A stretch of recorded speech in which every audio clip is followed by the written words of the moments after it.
Κυρίες και κύριοι, χαίρετε. Η σημερινή εκπομπή είναι αφιερωμένη στη νέα Επιτροπή, η οποία έλαβε το πράσινο φως από την Ολομέλεια του Ευρωπαϊκού Κοινοβουλίου στο Στρασβούργο την περασμένη Τετάρτη 27 Νοεμβρίου με 461 ψήφους υπέρ, 157 κατά και 89 αποχές. Είχε προηγηθεί η διαδικασία των ακροάσεων στις αρμόδιες επιτροπές του Ευρωπαϊκού Κοινοβουλίου. Στο νέο σώμα των επιτρόπων, η εκπροσώπηση των γυναικών είναι η υψηλότερη μέχρι σήμερα, αφού εκτός από την ίδια την εκλεγήσα πρόεδρο, Ούρσουλα Λάιεν, η Επιτροπή υπό τη νέα σύνθεσή της απαρτίζεται από 11 γυναίκες και 15 άνδρες. Passiamo ora alle votazioni. Vorrei informarvi che in via eccezionale le dichiarazioni di voto sono rinviate a domani. Vi ricordo che le dichiarazioni di voto possono essere presentate anche per iscritto. Colleghe e colleghi, ai sensi dell'articolo 125 del regolamento, il Parlamento elegge o respinge la Commissione a maggioranza dei voti espressi per appello nominale. Dopo la votazione annuncerò i risultati dei voti. Se la Commissione riceverà la maggioranza dei voti espressi, firmerò la lettera di trasmissione che annuncia l'approvazione del Parlamento, la consegnerò alla Presidente della Commissione e ne informerò il Consiglio. Su tale base il Consiglio europeo nominerà ufficialmente la Commissione. Elezione della Commissione per appello nominale, la votazione è aperta. Hanno votato tutti? La votazione è chiusa. Approvato. 461 voti favorevoli, 157 contrari, 89 astenuti.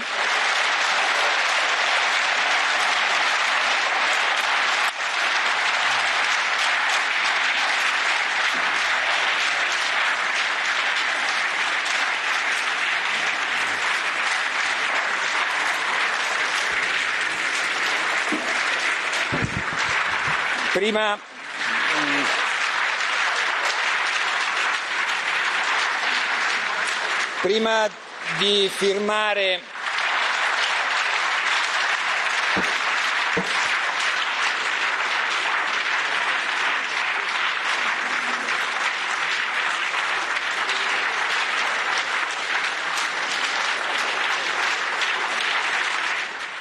Presidente, prenda posto. Prima di firmare l'atto della nomina vorrei dire a tutto il Parlamento, alla Commissione e al Consiglio che siamo molto orgogliosi del lavoro che ha svolto il Parlamento europeo. È stato un processo democratico, serio, trasparente nel rispetto dei trattati, delle regole e del regolamento del nostro Parlamento. Vorrei ringraziare le commissioni parlamentari, i loro presidenti, tutti i deputati e i gruppi politici. Vorrei sottolineare il grande lavoro che ha svolto l'amministrazione del Parlamento. Voglio infine ringraziare anche la stampa e i mezzi di comunicazione per l'attenzione che hanno prestato al lavoro della nostra istituzione. Rivolgo alla Presidente von der Leyen e alla nuova Commissione i migliori auguri di buon lavoro. E adesso firmiamo la lettera e la devo venire a consegnargli.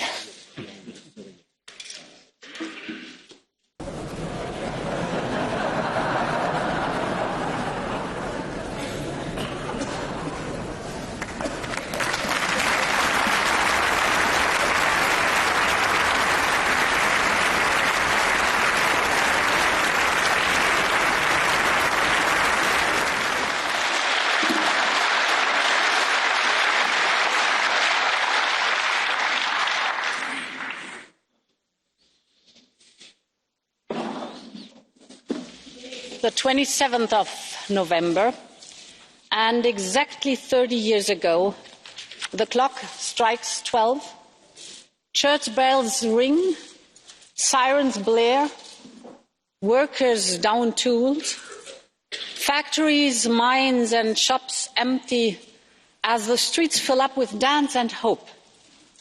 The historic 2-hour general strike in the middle of the Velvet Revolution saw people from Prague to Bratislava take part in a beautiful, peaceful wave of freedom, courage and unity.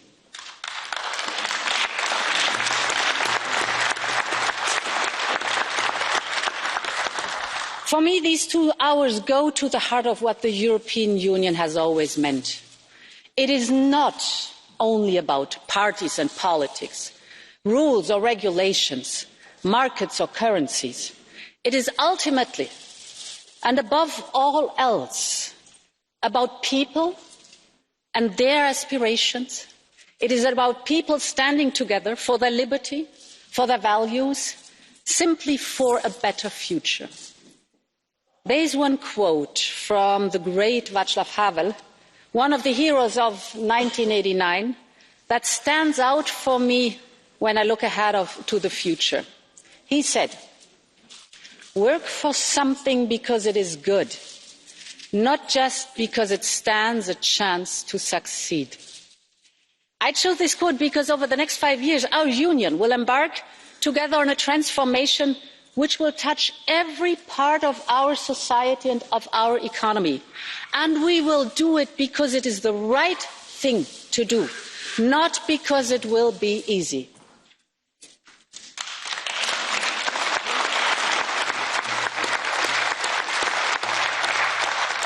We sometimes forget that our greatest achievements have always come when we are bold. We were bold when we sought peace where there was pain. We were bold when we created a single market and a single currency. We were bold when we welcomed part of our European family that had been out in the cold for too long. But in the last years, we had to focus on the here and now, managing crisis after emergency, fighting to keep our unity and solidarity intact. If we have emerged stronger in that time, and I believe we have, it is in great part thanks to the leadership and conviction of my predecessor, Zan Klωντ Γιούνκερ, a great European. He has devoted his heart, his soul and his life to our union, and his legacy speaks for himself. Jean-Claude, merci de nous tous.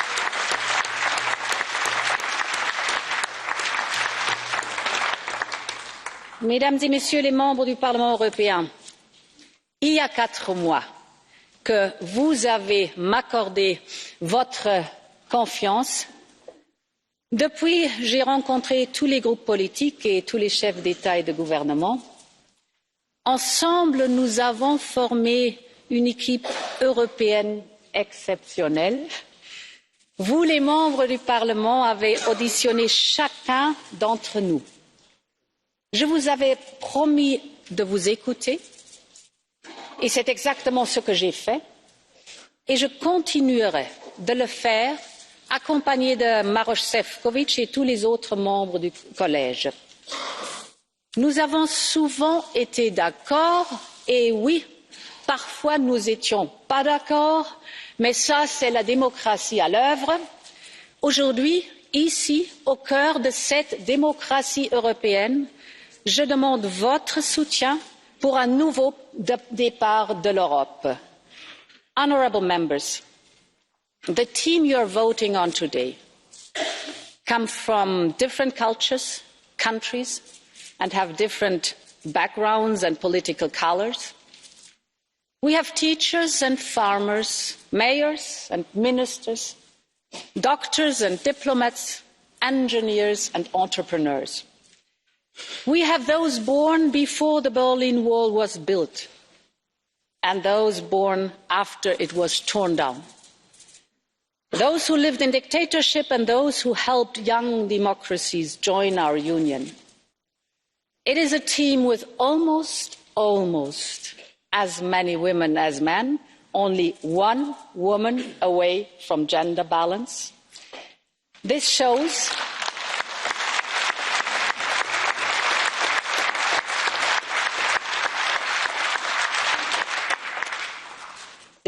we have made real progress, but also that we still have to do more. As the first woman to be president of the Commission, every member of my college will have a gender-balanced cabinet for the very first time.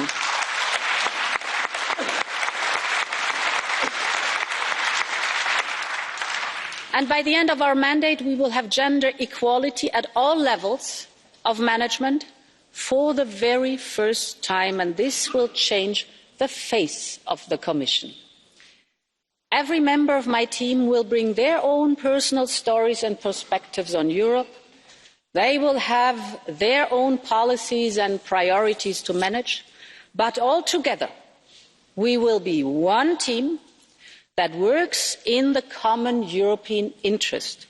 We will be one team that works with this House and with Member States to tackle our generation's defining challenges. We are ready, but most importantly, Europe is ready.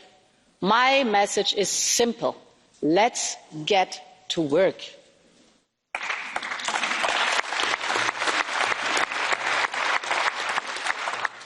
Honourable members, this is an unsettled world, where too many powers only speak the language of confrontation and unilateralism. But it is also a world where millions of people are taking to the streets to protest against corruption or to demand democratic change. The world needs our leadership more than ever to keep engaging with the world as responsible power. Το Σώμα των Επιτρόπων θα αναλάβει καθήκοντα την 1η Δεκεμβρίου για τα επόμενα 5 χρόνια. Η επικεφαλής της Κομισιόν και διάδοχος του Ζαν Κλωντ Γιούνκερ έθεσε τους βασικούς άξονες της επόμενης πενταετίας ενώπιον των μελών του Ευρωπαϊκού Κοινοβουλίου, ενώ παρουσίασε τα μέλη της Επιτροπής. Κατά την εναρκτήρια ομιλία της, η εκλεγήσα πρόεδρος της Επιτροπής Ούρσουλα Λάιεν επανέλαβε πολλές από τις δεσμεύσεις που ανέλαβε ενώπιον της Συνόδου της Ολομέλειας του Κοινοβουλίου τον περασμένο Ιούλιο, καθώς και αυτές που ανέφεραν οι οριστέντες επίτροποι κατά τη διάρκεια της διαδικασίας των ακροάσεων. And we also share the same destiny with our transatlantic partners. Yes, we have issues, without any doubt. But our ties have lasted the test of time. While we're speaking, thousands of students, researchers, entrepreneurs, artists continue to build zillions of friendships, business contacts, and science projects. These myriad of fine threads woven together make a bond that is stronger than any individual point of discord. Countries from the east to west, from south to north, need Europe to be a true partner. We can be the shapers of a better global order. This is Europe's vocation, and it's what European citizens want. And I'm happy to have such an experienced diplomat as Josep Borrell on our team, working alongside with Jutta Urpilainen, Olivier Varhelyi and Yanis Lenarčič. They will do an invaluable job together. We will invest in alliances and coalitions to advance our values. We will promote and protect Europe's interest through open and fair trade. We'll strengthen our partners through cooperation, because strong partners make Europe strong too. My Commission will not be afraid to speak the language of confidence, but it will be our way, the European way. This is the geopolitical Commission that I have in mind and that Europe urgently needs. Honourable members,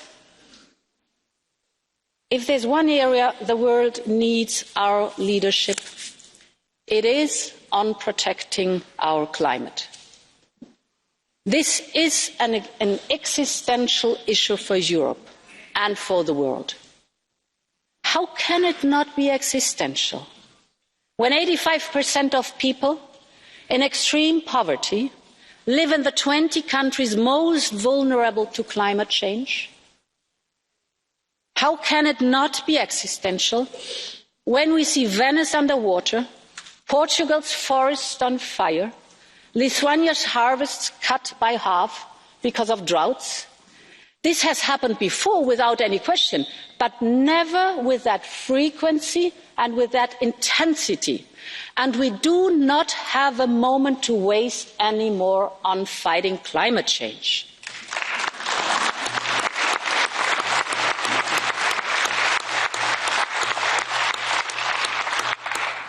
The faster Europe moves, the greater the advantage will be for our citizens, our competitiveness, and our prosperity. The European Green Deal is a must for the health of our planet and our people and for our economy. Frans Timmermans is the right person to make this happen.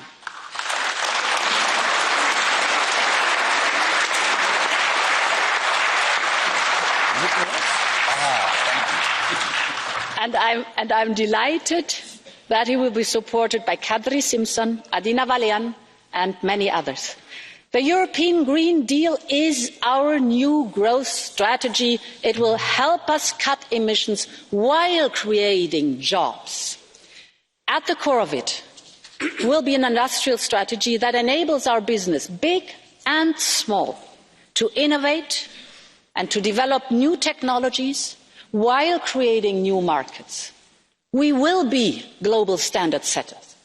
This is our competitive advantage, and it's the best way to ensure a level playing field. But all of this has to serve the European people. They want and expect Europe to act on climate and environment.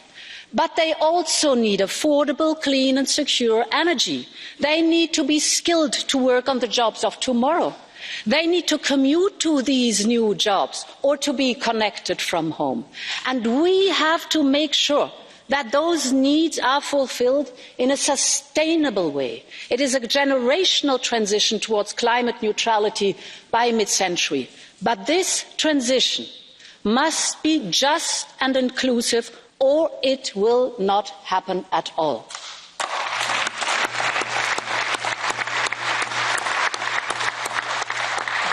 It will need massive investment in innovation, research, infrastructure, housing, and the training of people. It will require public and private investments at the European and at national levels. And once again, Europe is already leading the way. The European Union will mainstream climate financing throughout its budget, but also throughout capital markets and the entire investment chain. In regions that will have to make a bigger step than most, we will support people and businesses with a targeted just transition mechanism. It will cut across different funds and instruments and attract private investment we need. To help us achieve this, the European Investment Bank will be a trusted partner. I'm particularly happy that the progress it has made to strengthen its role as European Climate Bank is obvious. This will boost investment in European technologies and solutions the world is looking for. But there is more to do. We only account for approximately 9% of the global emissions. We have to bring the world with us. And this is already happening from China to Canada, through to California. Others are working with us on their own emission trading system. And Phil Hogan will ensure that our future trade agreements include a chapter on sustainable development, because we know climate change is about all of us. We have the duty to act and the power to lead.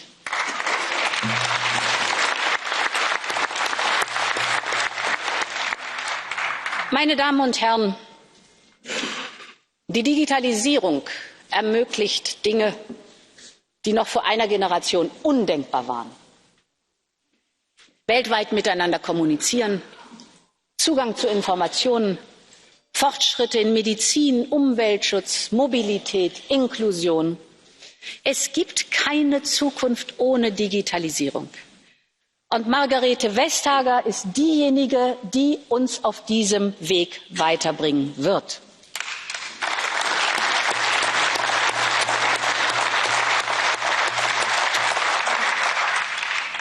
Wir werden Tätigkeiten automatisieren, die uns Menschen schwer fallen, zum Beispiel das Tragen von schweren Lasten oder das Repetitive, die Wiederholungsaufgaben, egal ob in der Fabrik oder am Schreibtisch. Aber das hat auch etwas Gutes. Das wird uns Zeit schenken.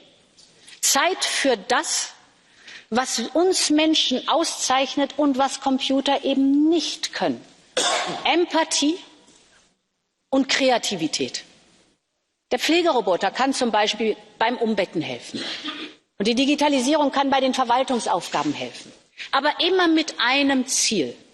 Nämlich damit Pflegepersonal wieder Zeit hat, das zu tun, was wirklich wichtig ist, nämlich mit den Patienten sprechen und für sie da sein. Digitalisierung wird uns ermöglichen, effektiver und effizienter mit Ressourcen umzugehen, weil wir alles ganz genau werden aussteuern können, Wasserverbrauch, Energie und all die wertvollen Ressourcen unseres Planeten. Ja, die Digitalisierung wird unsere Gesellschaft, unsere Wirtschaft, unsere Verwaltung von Grund auf verändern und sie tut es ja schon bereits heute. Η νέα πρόεδρος της Κομισιόν τόνισε ότι θα φροντίσει να υπάρξει κατάλληλη χρηματοδότηση αλλά και το σωστό ρυθμιστικό πλαίσιο, ώστε η Ευρώπη να ηγηθεί σε παγκόσμια κέρια ζητήματα όπως η προστασία του περιβάλλοντος και η κλιματική αλλαγή, η ανάπτυξη, το τέλος των διακρίσεων, η καινοτομία και η ψηφιοποίηση, καθώς και η δημοκρατία, οι ευρωπαϊκές αξίες, τα δικαιώματα των πολιτών και το κράτος δικαίου. Die großen Chancen zu nutzen. Aber auch die Risiken zu adressieren, müssen wir klug ausgleichen, da wo der Markt es nicht kann. Wir müssen sowohl unseren europäischen Wohlstand, aber auch unsere europäischen Werte schützen. Wir müssen unseren eigenen europäischen Weg gehen, auch im digitalen Zeitalter. Wie wollen wir das konkret machen? Erstens, wir müssen Schlüsseltechnologien beherrschen und in Europa besitzen. Dazu gehören mit Sicherheit Quantencomputer, künstliche Intelligenz, Blockchain und kritische Chiptechnologien. Damit uns das aber gelingt, damit wir diese vorhandenen Lücken schließen können, müssen wir das zusammen angehen, da wo wir dann immer stark sind. Also lasst uns unsere Ressourcen bündeln, unser Geld, unsere Forschungskapazitäten, unser Wissen, auch unsere große Fähigkeit der Umsetzung dann in die Praxis. Wir haben das schon einmal getan beim Supercomputer. Europa ist derzeit dabei, auf dem Weltmarkt einen der 3 leistungsstarken Rechner zu erwerben. Das ist klasse, dass wir ihn bekommen, aber ich möchte, dass wir ihn in der nächsten Generation als Europäer selber bauen. Das muss unser Ziel sein.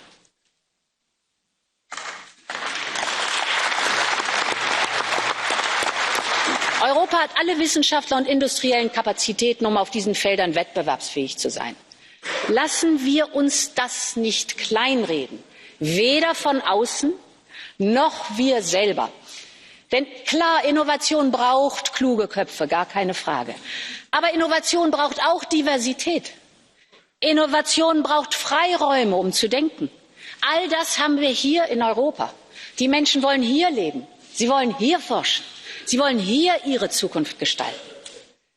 Und wir brauchen zukunftsfähige Infrastruktur mit gemeinsamen Standards sowie Gigabit-Netzwerke und sichere Clouds, nicht nur der heutigen, sondern vor allen Dingen dann auch der nächsten Generation.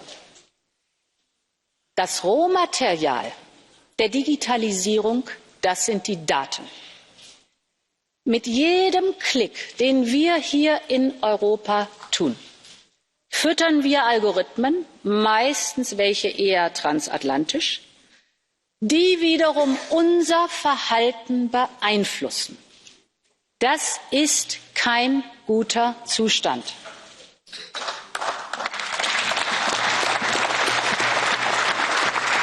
Und deshalb, so wie wir das bei der Datenschutzgrundverordnung getan haben, nämlich den Rahmen gesetzt haben für die Welt, und das konnte nur Europa tun, so müssen wir dieses auch bei der künstlichen Intelligenz tun. Weil wir in Europa vom Menschen her denken, nicht vom Markt und dem Geld, nicht vom Staat her, sondern vom Menschen her. Und es geht nicht darum, das ist wichtig, den Datenfluss einzudämmen. Es geht darum, dass wir die Regeln setzen, wie verantwortungsvoller Umgang mit Daten geht. Denn für uns Europäer, hat der Schutz der digitalen Identität absolute und oberste Priorität. Uns ist das wichtig.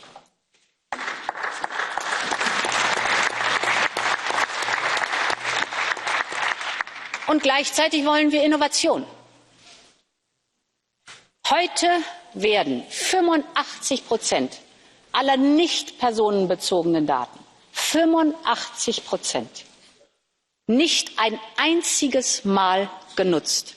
Sie werden gesammelt, automatisch, sie werden nicht ein einziges Mal genutzt. Das ist eine Riesenverschwendung. Denn in diesen Daten schlummern Erkenntnisse, die wir haben in Europa und die wir nutzen sollten. Wir müssen deshalb einen Rahmen beschreiben, damit Regierungen und Unternehmen Daten teilen und in einem sicheren Pool zur Verfügung stellen können. Ich kann mir keine kompetentere Person vorstellen als Thierry Breton, um dazu eine Datenstrategie zu entwickeln.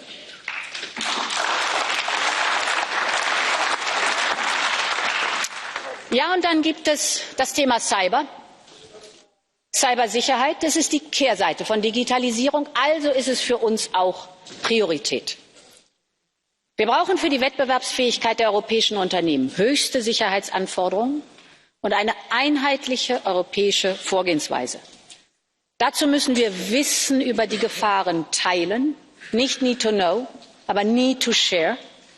Wir sollten eine gemeinsame Plattform schaffen, gewissermaßen eine erweiterte Cybersicherheitsagentur. Nur so stärken wir das Vertrauen in die vernetzte Wirtschaft und nur so erhöhen wir die Resilienz gegen alle Arten von Risiken. Das kann uns alles gelingen, wenn wir gemeinsam vorgehen, wenn wir auf unseren europäischen Werten aufbauen. Und dann bin ich zuversichtlich, dass Europa auch im digitalen Zeitalter eine führende Rolle spielen wird. Das kann Europa.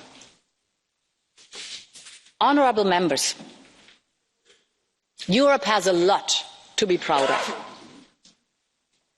We are the world's trading superpower. We rank first globally in exporting manufactured goods and services. We are the largest source and destination of foreign direct investment anywhere in the world. Our industry is world-class in high-value sectors, for instance, making a third of the world's space satellites. And our companies are at the cutting edge, holding 40% of the world's renewable technology patents. We should harness this transformation power of the twin digital and climate transition to strengthen our own industrial base and our innovation potential. This can only be done through investment. And honourable members, we have to scale up. For years, we invest less in innovation than our competitors do. This is a huge handicap to our competitiveness and our ability to lead this transformation. This is why we should not see the next multi-annual financial framework as a simple accounting exercise. The world 7 years ago looks nothing like the world in 7 years' time. Our budget must be significantly modernised. I know that in this field I can not only rely on the experience and skill of Johannes Hahn, but also on this Parliament. But public budgets can only go so far. We must make sure that investment can flow to where it is needed by completing the Capital Markets Union. This will help improve access to finance for small businesses and startups to let them grow, innovate, and take the risks they need. And the same goes for the banking union. We have to complete it in order to make our financial system stronger and more resilient. I have entrusted this task to Valdis Dombrovskis, the right person for the right job.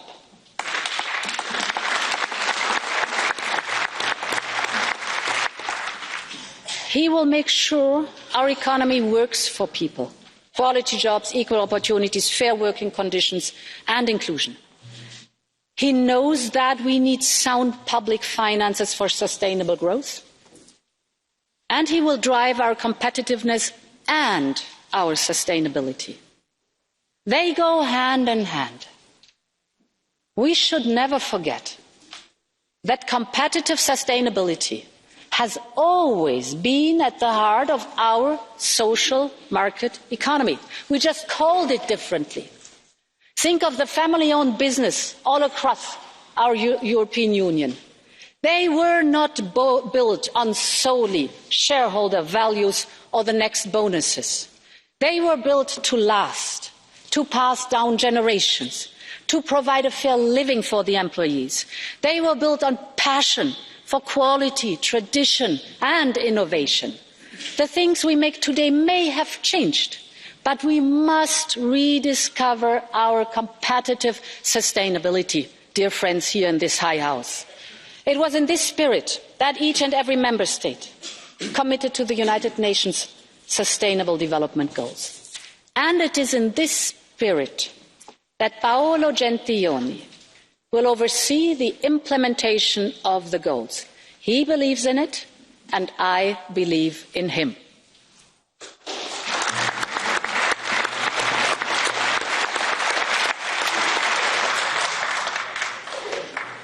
The European economy has recovered from one of the worst economic and financial crises since the end of the Second World War.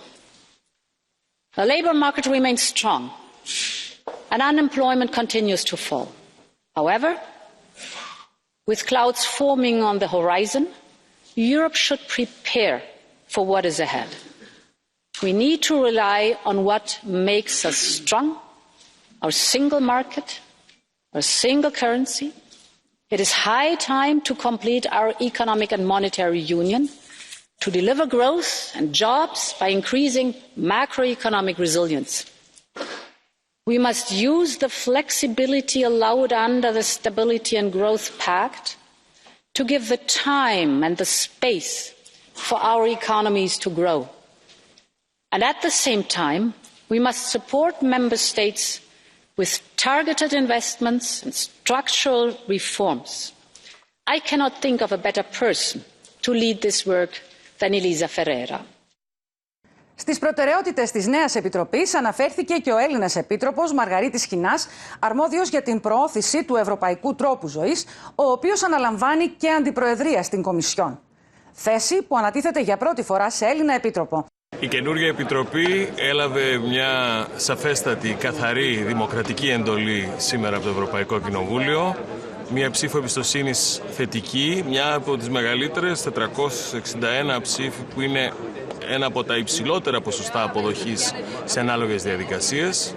Αυτό μας επιτρέπει να ξεκινήσουμε ήδη από την επόμενη εβδομάδα δυνατά τη δουλειά μας στα τρία σημαντικά εργοτάξια που έχει αυτή η Επιτροπή μπροστά της: την πράσινη οικονομία, την προσαρμογή της Ευρώπης στο ψηφιακό της μέλλον και φυσικά στην αντιμετώπιση με μια νέα αρχή του μεταναστευτικού και προσφυγικού, με την παρουσίαση του νέου Ευρωπαϊκού Συμφώνου για το άσυλο και τη μετανάστευση, το οποίο θα ετοιμάζουμε και το οποίο πιστεύω θα είμαστε έτοιμοι στις αρχές του επόμενου χρόνου.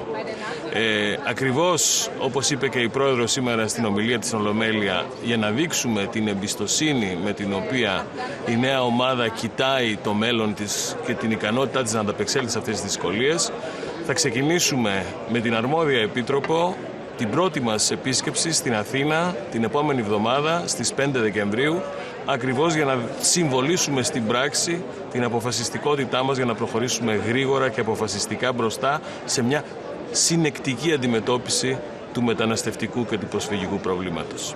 Έχουμε πολλή δουλειά μπροστά μας και δεν έχουμε καθόλου χρόνο να χάσουμε. Honorable members, last month 39 people lost their lives in the back of a lorry after having been trafficked through at least 4 European countries. It is a tragedy that a mother in Vietnam receives a message from her daughter in Europe that she does not have room to breathe. For those 39 people, for their mothers, fathers, and friends, we all agree that this should never, ever happen.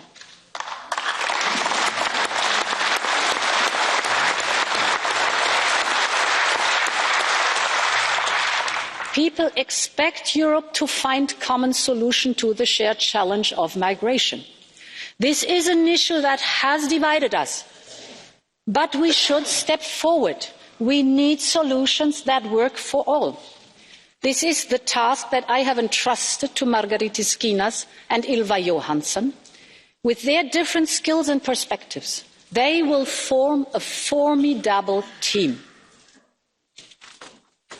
Honourable members, one thing is for sure. Europe will always provide shelter to those who are in need of international protection.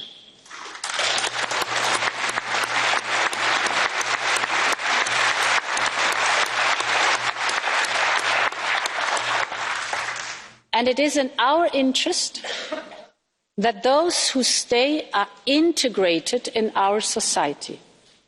But we also have to ensure that those who have no right to stay return home.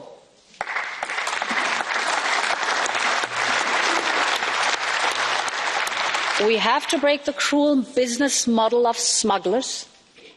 We must reform our asylum system, never forgetting our values of solidarity and responsibility. We need to strengthen our external borders to allow us to return to a fully functioning Schengen. We need to invest in our partnerships in countries of origin to improve conditions and create opportunities. It will not be easy. But let us remember the words of Václav Havel. It is the good thing to do.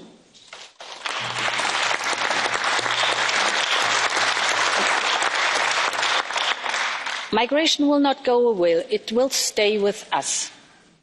And therefore, I think a Europe that is so proud of its values and so proud of its rule of law has to be able to come up with an answer that is both humane and effective. We should be able to do that.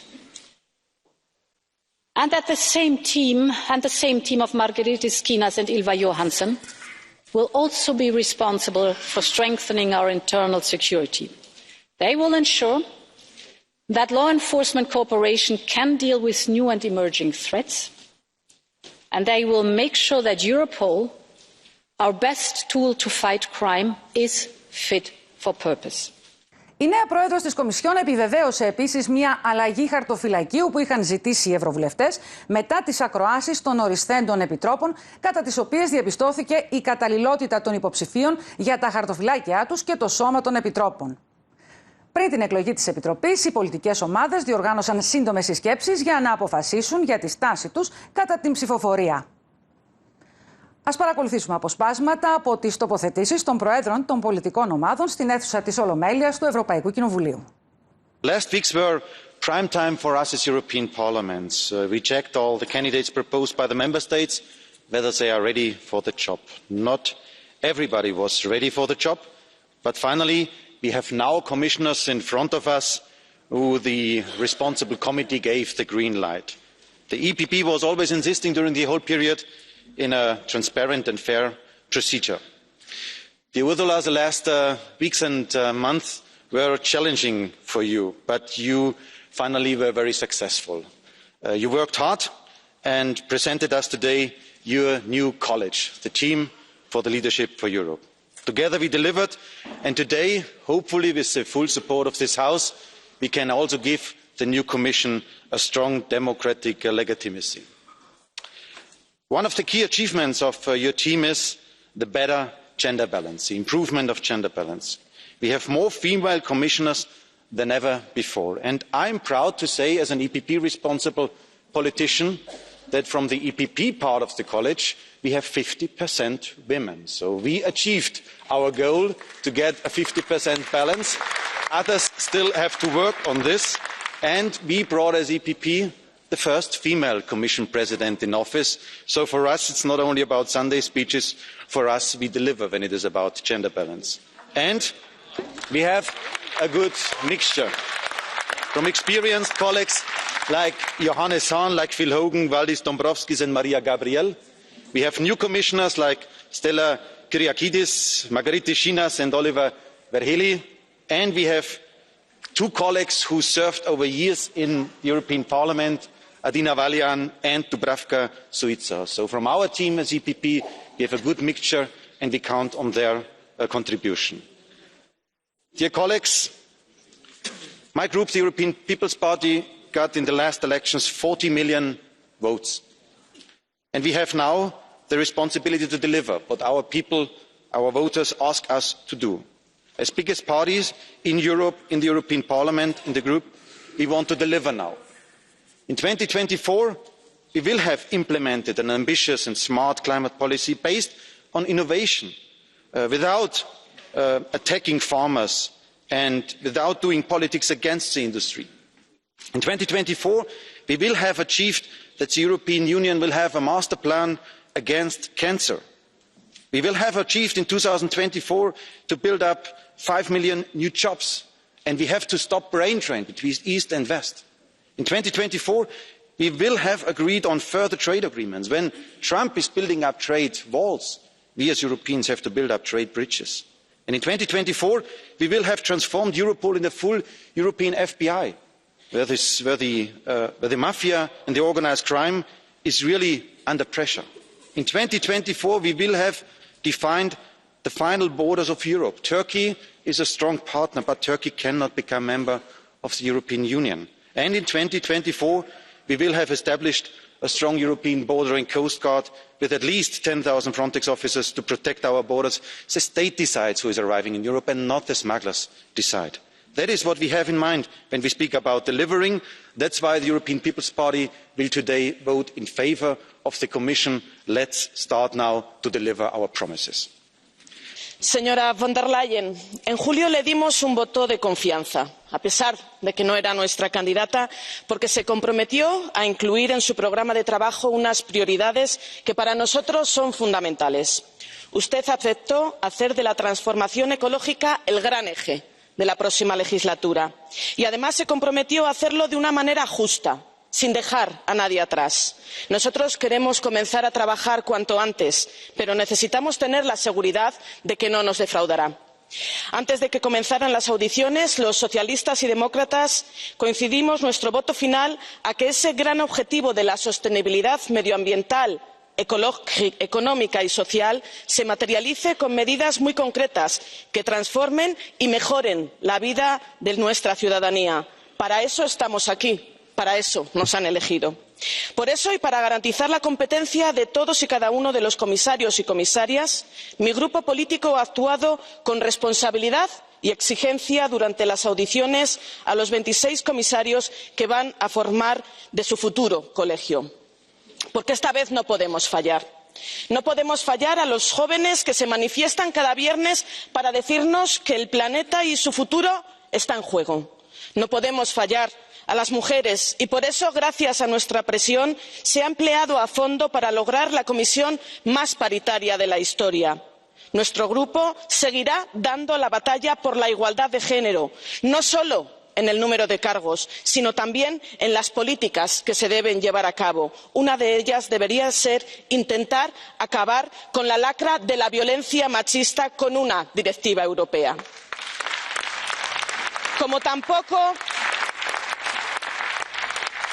tampoco podemos fallar a tantos ciudadanos y ciudadanas que ven con preocupación cómo su territorio se queda despoblado por falta de oportunidades y por ello apostamos por un fondo de transición justa, ambicioso y con recursos adicionales que ayude a la transición ecológica, sea socialmente justa y no deje a nadie atrás. Tenemos 5 años por delante para demostrar que la política sí tiene soluciones, que la unión hace la fuerza y que Europa tiene mucho que decir en un mundo cada vez más convulso. No vamos a escuchar a los agoreros del miedo, a quienes quieren volver atrás y renacionalizar las políticas. Sabemos que solo juntos y juntas podremos afrontar estos grandes retos y para eso necesitamos una Comisión fuerte, una Comisión valiente, una Comisión capaz de hacer un nuevo dinamismo superando las viejas políticas. Los nuevos retos exigen de hacer nuevas formas de política, una realidad cada vez más compleja. Cette commission est le fruit d'un processus d'examen sévère que ce Parlement lui a réservé, mais qui devrait la rendre plus forte. Elle va devoir maintenant délivrer ses engagements que Ursula von der Leyen nous a présentés ici. Je demande à cette commission de nous montrer 3 choses: vision, passion et ambition. C'est la seule manière de préparer l'Europe pour faire face aux nouveaux défis de ce monde et en même temps d'enthousiasmer les citoyens. Oui, enthousiasmer, puisque nous avons besoin d'enthousiasme pour mener à bien ce projet. Une commission géopolitique, a dit Madame von der Leyen. Très bien, mais cela nécessite des changements en profondeur. En tant que groupe, nous avons poussé 4 grandes priorités.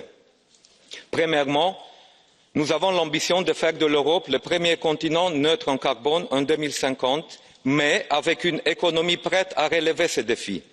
Cela sera possible avec des entrepreneurs, des agriculteurs et chercheurs prêts à agir.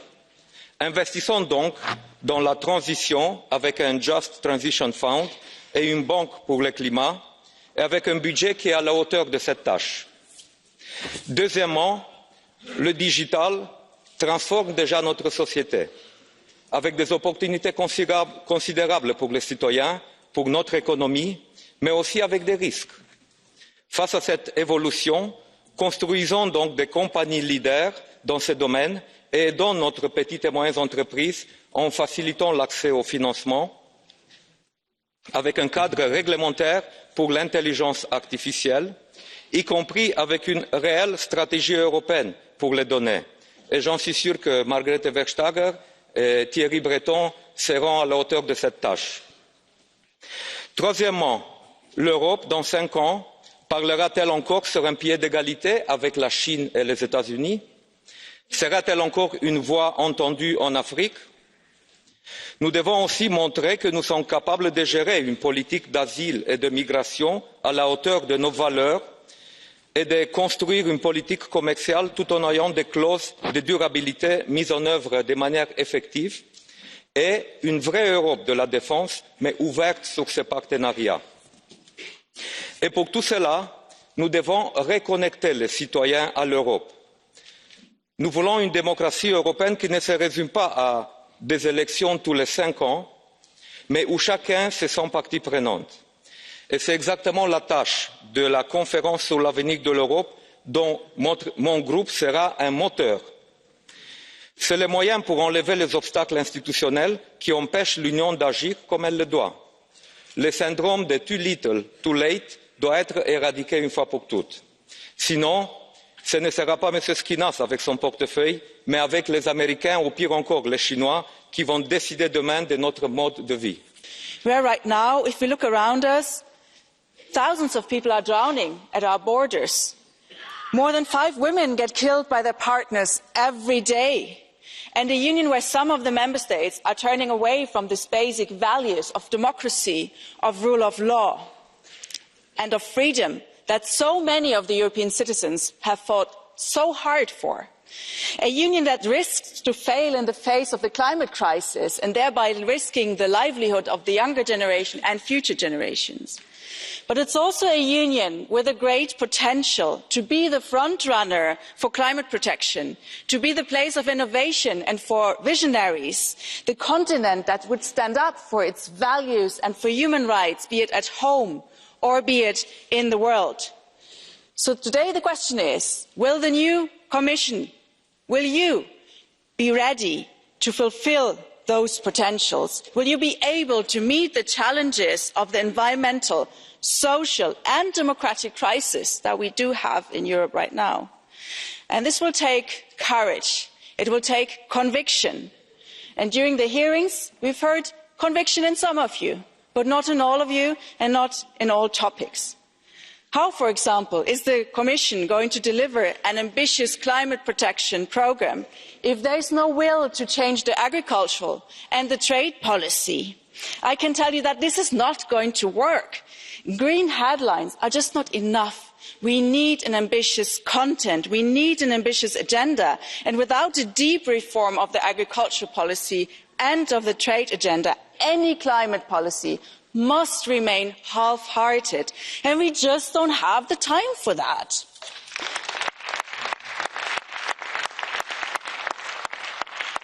And let me point out some other problems as well. It is an unprecedented situation that the boss of one of the biggest IT companies in Europe will be a commissioner for the internal market, including the digital economy, and thus overseeing the area his former company is one of the biggest players in. And we acknowledge and we appreciate even the steps that Mr. Breton has committed himself to undertaking in order to minimise the conflict of interest.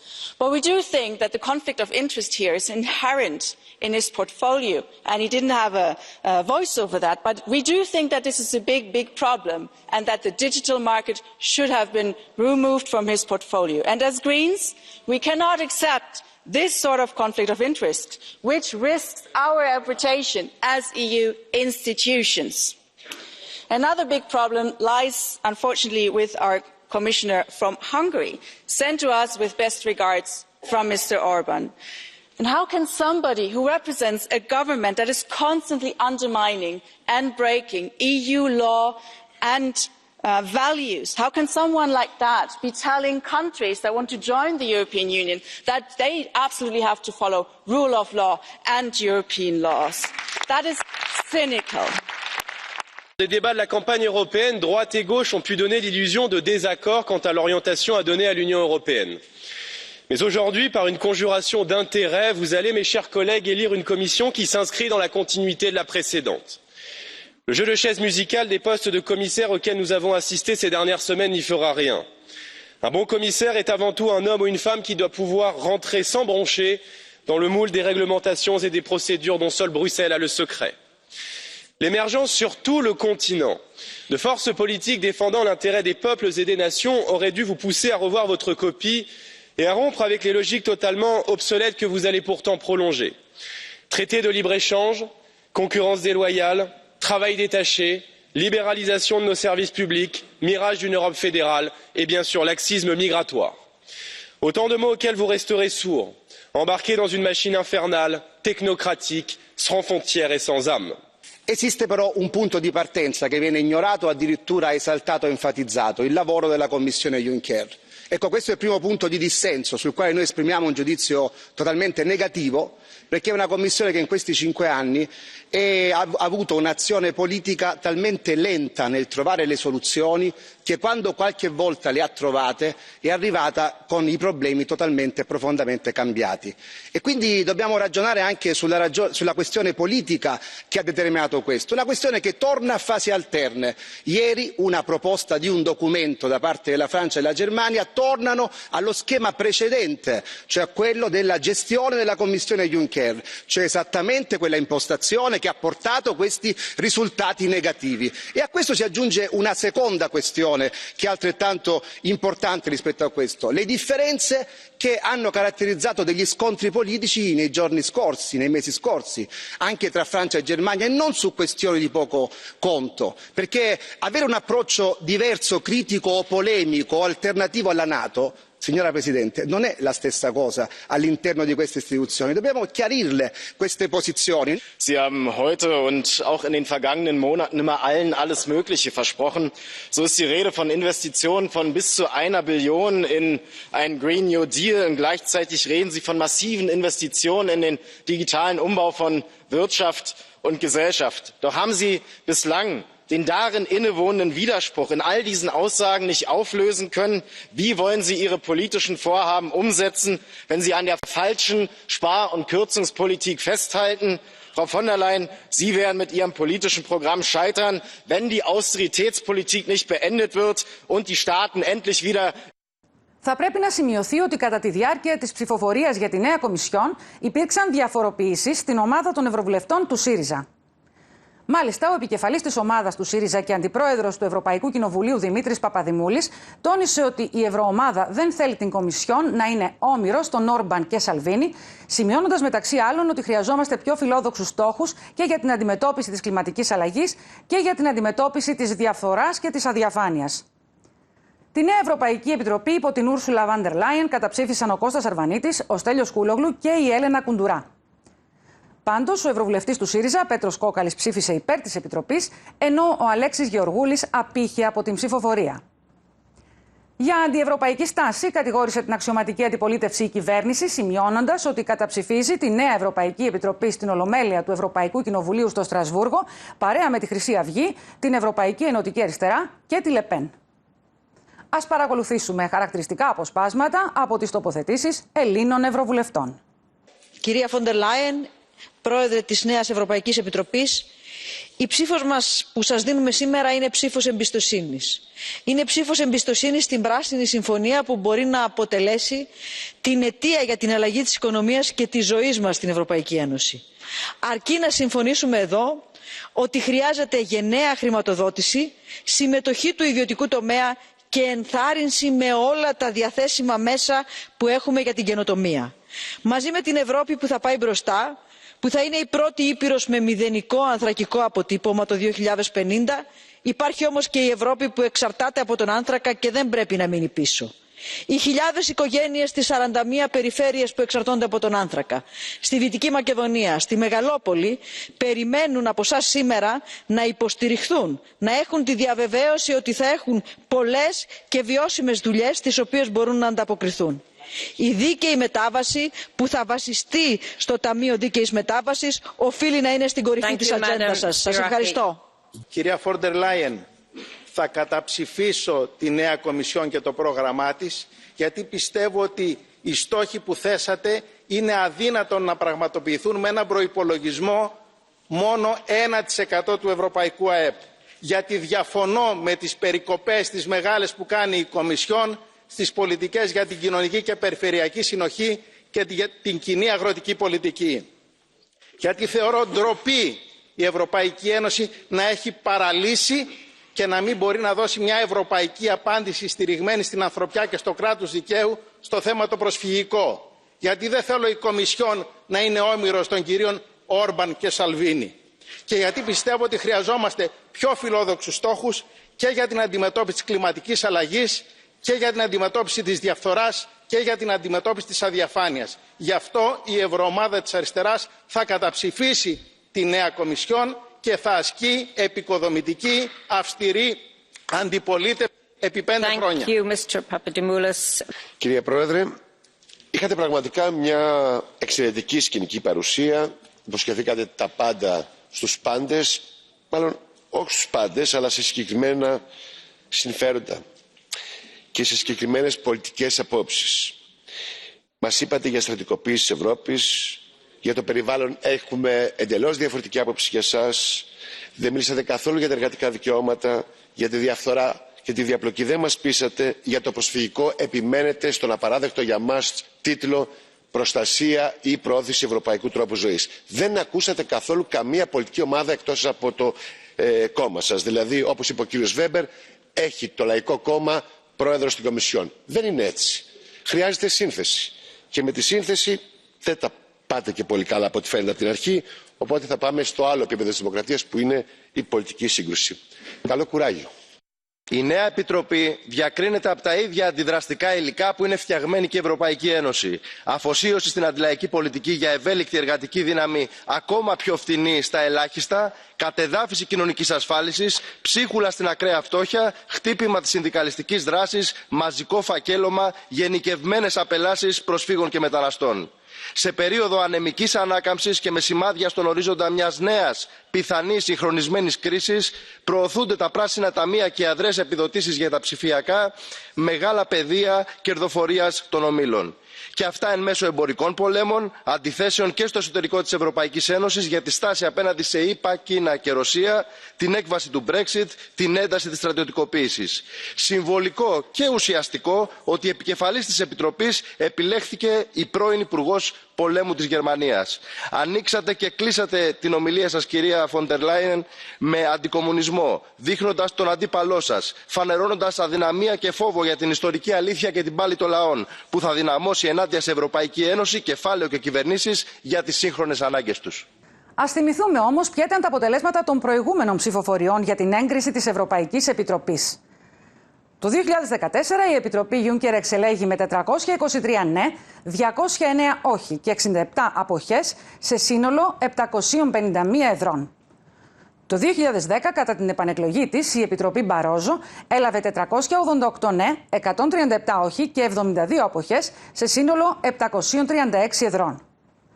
Το 2004 η Επιτροπή Μπαρόζο κατά την πρώτη εκλογή της απέσπασε 478 θετικές ψήφους έναντι 84 αρνητικών και 98 αποχών σε σύνολο 732 εδρών. Λίγο παλαιότερα και συγκεκριμένα το 1999 η Επιτροπή του Ρωμάνο Πρόντι κατέγραφε 510 ναι, 51 όχι και 28 αποχές σε σύνολο 626 εδρών. Ενώ το 1995 η Επιτροπή του Ζαν Κλωντ λάμβανε 417 ναι, 104 όχι και 59 αποχές σε σύνολο 626 εδρών. Honorable members, when I was a girl living in Brussels, my little sister died of cancer at the age of 11. I remember the utter helplessness of my parents, but also of the medical staff who looked after her with such care. Every one of us has a similar story or knows someone who has. The number of cancer cases are rising, but we are getting better at diagnosis and treatment. Europe will take the lead in the fight against cancer. Early next year, Stella Kyriakides will launch an ambitious cancer plan. She's the right person to make sure that Europe's Beating Cancer Plan helps to reduce the suffering caused by this disease.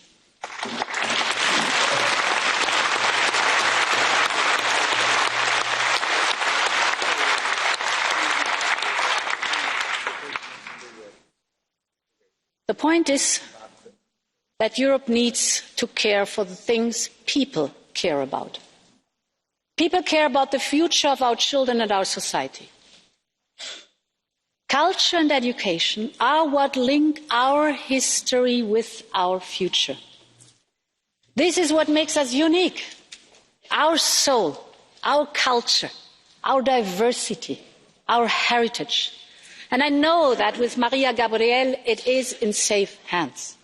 This is why I'm happy to announce that her portfolio will be renamed Commissioner for Innovation, Research, Culture, Education and Youth.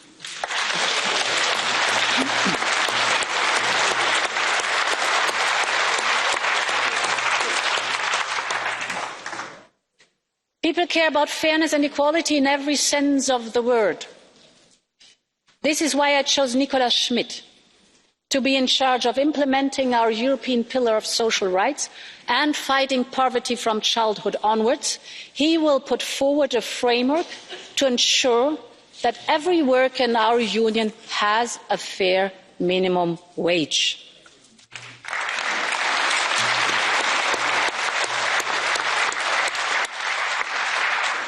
And Helena Dalli will be the champion we need to break through the glass ceilings, those barriers holding people back because of who they are, what they believe and who they love. These barriers have to disappear, period.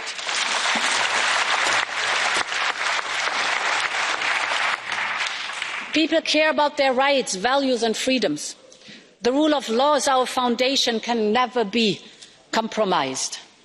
We must ensure that it is respected and upheld everywhere, with every country treated equally. We must focus on dialogue and prevention, but never hesitate to take all necessary measures. We need experience and engagement. And Vera Jourova and Didier Reinders are the right people exactly for that.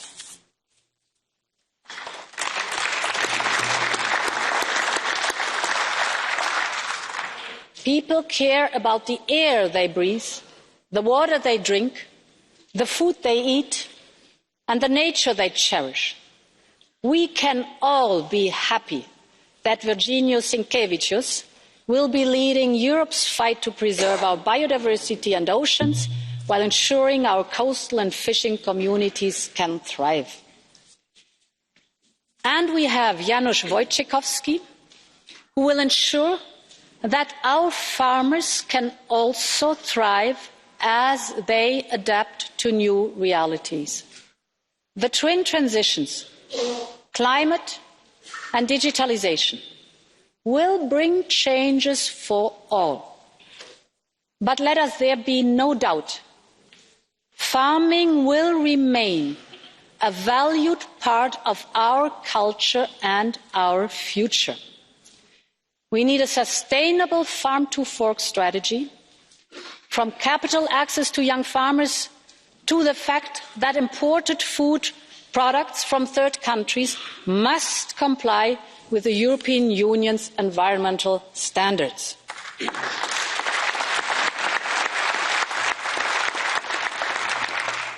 And people care about having a say in their future. The turnout in this year's European election was the highest in a quarter of a century. But democratic participation does not stop on election day.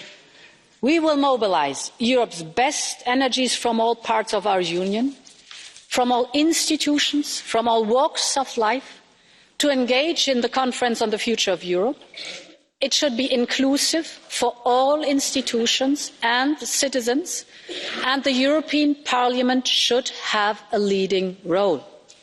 From the Commission side, Dubravka Šuica, an experienced member of this House, will work closely with you to make this a success.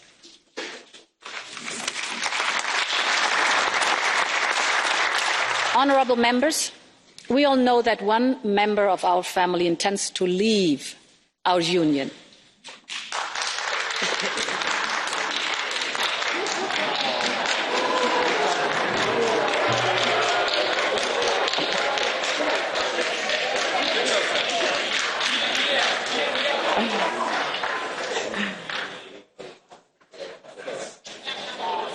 A vast majority of this House seems to be happy about the fact that a very, very, very small group in this House would not be able to clap as loud anymore.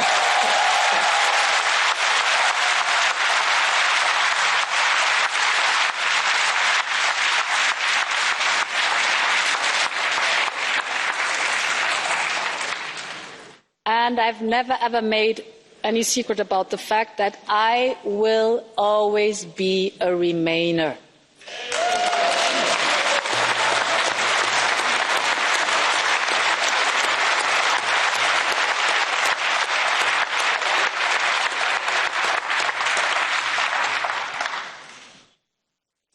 We will respect the decision taken by the British people.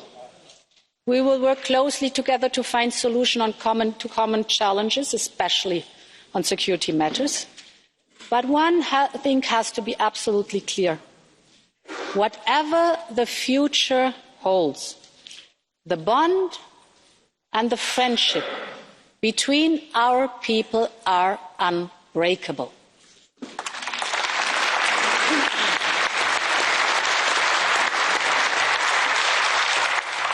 Mesdames et Messieurs les parlementaires, dans 30 ans, d'autres ici même porteront un regard sur nos actions, comme je l'ai fait au début de mon discours. Que diront-ils? Cela dépend de ce que nous ferons ensemble.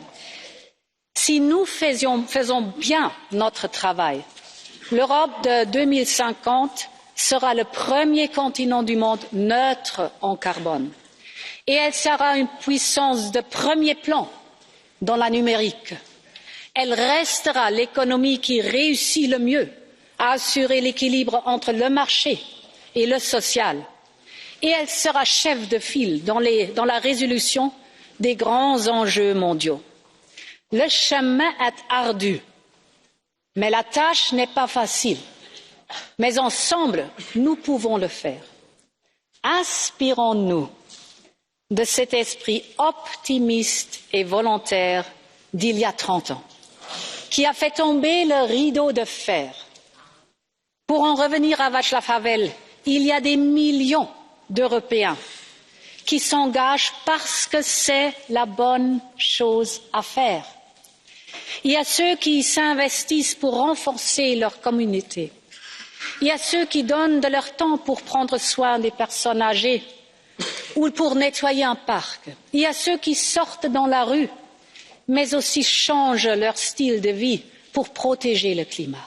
Des gens qui veulent faire la différence. Nous aussi, Parlement, Conseil et Commission, nous aussi, nous devons faire la différence. C'est dans cet esprit que j'ai construit mon équipe et c'est dans cet esprit que je suis ici aujourd'hui devant vous pour demander votre confiance. Mettons-nous au travail afin de pouvoir dire dans 30 ans également Vive l'Europe, es lebe Europa, long live Europe.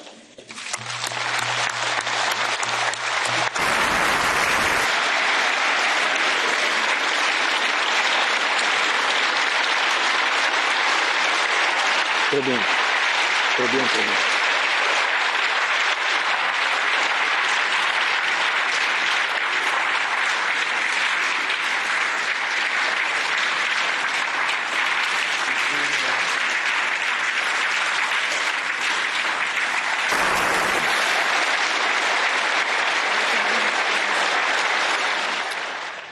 Κυρίες και κύριοι, ήταν η εκπομπή Βουλής Βήμα, σε σύνδεση με το Ευρωπαϊκό Κοινοβούλιο. Με στόχο την ανάδειξη των μηνυμάτων της Ευρωπαϊκής Επιτροπής υπό τη νέα σύνθεσή της που προειδεάζουν για την επόμενη μέρα στην Ευρωπαϊκή Ένωση. Σας ευχαριστούμε που μας παρακολουθήσατε. Από εμάς, καλή σας συνέχεια.